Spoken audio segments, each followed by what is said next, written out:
This is one of the most important people alive right now. He's hacking evolution to create medical technology that sounds like science fiction. Let's talk about it. In the past decade, Dr. David Liu has helped to create not one, not two, but three separate DNA editing technologies that are safer and more efficient than previous tech. And his secret weapon is a technology called directed evolution. I've said many times before that proteins are just tools that cells use to do their jobs.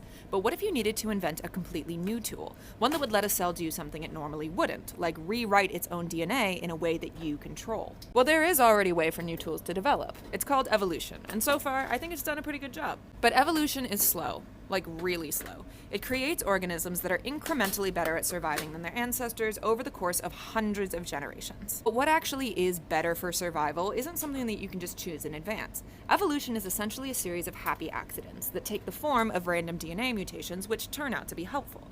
But because they're random, it's really difficult to predict which ones will happen, much less stick around. Directed evolution gives that natural process a big nudge in the right direction. Here's how it works. Firstly, you speed up time by using viruses, which reproduce much faster than human cells, allowing you to get through hundreds of generations in just a couple of days. Secondly, you create an environment in which those viruses can only reproduce if they possess that tool that you're looking for, even if that tool normally wouldn't help them survive in the wild. You're essentially creating a new set of selective pressures that are totally artificial. So it's like natural selection, only unnatural.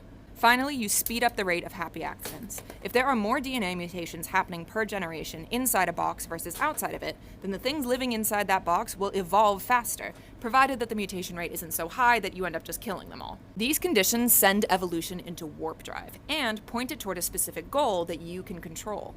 With directed evolution, you end up creating new molecular tools without having to go to the trouble of designing and troubleshooting them yourselves. You just push start on the machine and the viruses get to work evolving for you. David Liu's lab has used this technique to generate new proteins that are capable of editing DNA in extremely precise and specific ways that I think are going to change the field of medicine forever. A few days ago, David Liu won the Breakthrough Prize in Life Sciences. This prize is a huge win for the field of DNA editing and how it can be used to make better medicine.